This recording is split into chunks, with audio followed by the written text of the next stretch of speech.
Rudolf Douala Mangabel, son secrétaire et compagnon de lutte Gosodin, Madola, Martin-Paul Samba, les Lamibés de Kalfo, d'Imindif, plusieurs autres dignitaires de Marois, le sultan Djoya sans être exhaustif, sont les enfants du pays qui ont été sacrifiés très tôt sur le chemin de la souveraineté camerounaise à l'époque du Cameroun allemand.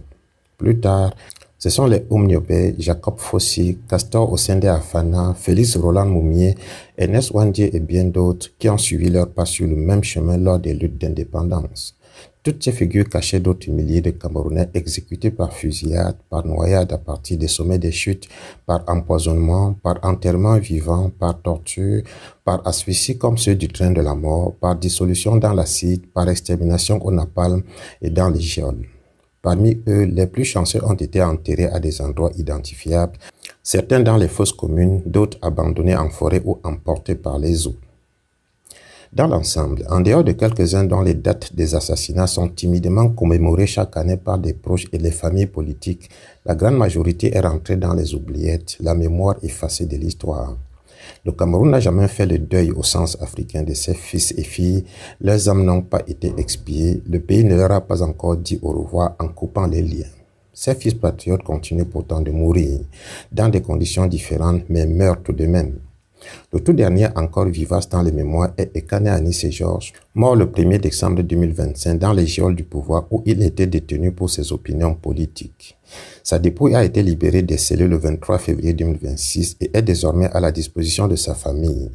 Le pays officiel ne s'en préoccupe pas, comme pour tous les autres avant lui, d'où cet appel de Jean-Pierre Bekalo intitulé « Faisons le deuil d'Anis Ekane pour libérer le Cameroun et les Camerounais ». Il dit, je cite, « Les Camerounais, dans leur immense majorité, n'ont jamais eu la possibilité de faire le deuil de leur héros. Comment faire le deuil de Ruben Ouniobé, dont le corps repose sous des tonnes de ciment à Ezeka, enseveli comme pour empêcher jusqu'au souvenir? Comment faire le deuil de Félix Roland Moumier, empoisonné, dont la dépouille aurait disparu du cimetière français de Conakry? Comment faire le deuil de Osende Afana, décapité, dont la tête aurait été exhibée comme un trophée, enterré ailleurs pour effacer la trace et l'honneur?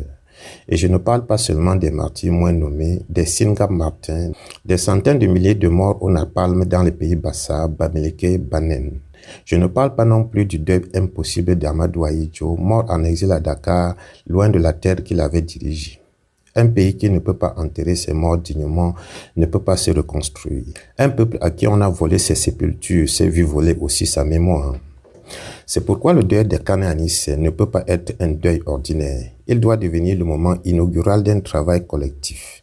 Enfin faire les deuils empêchés de nos héros de l'indépendance. Car tant que les morts ne sont pas reconnus, tant que les deuils ne sont pas accomplis, ils demeurent suspendus. Et ces deuils suspendus ont laissé le pays sans protection symbolique. Ils ont ouvert un vide dans lequel le pouvoir a pu se prolonger indéfiniment, comme si les morts de la patrie ne pouvaient plus intercéder pour les vivants. Mais il nous faut aussi redéfinir la mort. Dans la pensée kémite, la mort n'est pas une fin, mais une transformation. Elle ne supprime pas la vie, elle en réorganise le flux, le passage du bas et du cas. Le défunt devient ancêtre, intercesseur, présence active dans le mésocosme. Les expériences de mort imminente, les visions ne sont pas des anomalies, elles témoignent de la continuité des niveaux d'existence. Comprendre la mort comme transformation, c'est agir avec sérénité et responsabilité dans le monde visible. C'est savoir que rien ne disparaît sans laisser de traces. Alors, faire le deuil d'Ekane Anis ne signifie pas seulement pleurer, cela signifie organiser la mémoire nationale. Dans certaines traditions bamileke, lorsqu'un crime grave est commis et que les coupables continuent de circuler parmi les vivants, on met en place le Nkwintang, société judiciaire secrète chargée de veiller à l'ordre moral et de sanctionner ceux qui transgressent les règles fondamentales de la communauté. À cette structure s'adjoint le Fafa, bras séculier chargé de faire appliquer les décisions. Ce que cette tradition nous enseigne, ce n'est pas la vengeance, mais la nécessité d'un ordre moral qui dépasse l'impunité. Dans la tradition Béti, le Sili Aou interroge la mort.